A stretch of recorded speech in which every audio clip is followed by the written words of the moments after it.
Aaron is in California. When would it be appropriate to ask your girlfriend or your boyfriend about their financial status, debt, credit score, etc.? And what would be the appropriate way to ask? Thanks. Well, it's a great question. You're asking a guy who's been married for almost 40 years, so I don't know if I need to be giving any dating advice, but it is a. I remember when my kids 15 years ago were teenagers. What they call it? A define the relationship moment or something? Is that what they called it? Yeah. A DTR, define the relationship. Yeah. And so that's kind of the point you're at. I mean, so I think it's probably a little bit nerdy to do this on the first date. Like, hey, what's your credit score, babe? I'm on the Dave Ramsey envelope system or whatever. But some people do that. And if they're dating another Dave Ramsey person, everybody thinks it's cool. They high five and they're off to marital bliss, right? But otherwise, it kind of pretty much comes off like you're a super nerd. So, I think if the relationship is getting enough that you think it's going to go somewhere, you start talking about a lot of things that are important. The statistics tell us in research, and I think I've found it to be true in common sense over the years, that couples that agree on 4 areas prior to being married have a very high success ratio in their marriage. Take out any one of these 4 and it goes down. Take out 2 of them and it goes way down. The number one thing couples need to be in agreement on before they get married is money. What we're going to do with it. Because it's the number one thing people fight about. How are we going to handle debt, savings, vacations? Are we going to spend everything on Friday night when we make the check on Friday afternoon? Thank God it's Friday. Oh, God, it's Monday. We're going to be children all our lives. YOLO, baby. You only live once, right?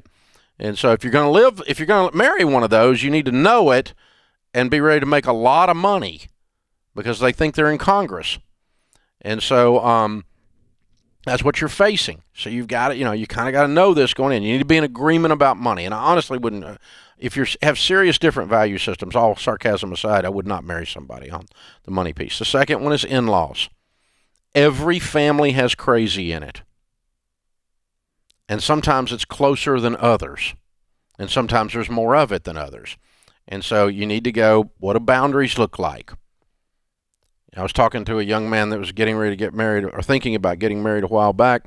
And his mom raised him, single mom, and had been through a nasty divorce. And I said, so what happens if and she was struggling financially. I said, what happens if she gets in trouble financially? He goes, oh, she just moved in with us. And I said, have you discussed that with your potential future wife? When he did, and he said that, his future potential wife was no longer his future potential wife. She didn't know, he didn't know how to set boundaries. Oh, mom just lived with us, yeah. And his potential girlfriend said, no, that isn't going to happen, and that ended that relationship. So you need to know about the in-laws. You need to know about kids. That's the other one. Are you going to have kids? I want to have 14. I want to have 1. Well, you got a bit of a disparity here. You need to think about it. We're not going to have any. We both agree. Okay, there you go. You got it. That's cool. You need to be in agreement about this because one of you is going to be perpetually dissatisfied if you're not in agreement with that. And the last one is religion. You need to be in agreement about it. People that are in Christianity, we call it don't be unequally yoked. But in other religions, they call it different things. But if you have vast discrepancies about how you think the universe works and what you think God is, or if there is one, you're going to struggle in your marriage. So marriage, or money, in-laws, kids, and religion. If you can be in agreement on those things. So the answer to your question then is, when would you talk about religion in your dating process? When would you talk about in-laws? When you start talking about having kids? That'd be a little weird on the first date, right? And so don't be strange, right? So that's the thing. So I guess as you're getting closer is when you would do that, right? And I don't know, for some people in some situations that's faster than others, but I don't know that there's necessarily a formula. But normal people would not do that until they began to have a tighter relationship and it looked like it had a future to it. Because otherwise it's a casual dating relationship and you really don't want to disclose your your life at that level at that point. That's not what it's for. It's a casual thing. So that's an opinion of an old guy who doesn't know how to date. So there you go. It's worth what you paid for it, right?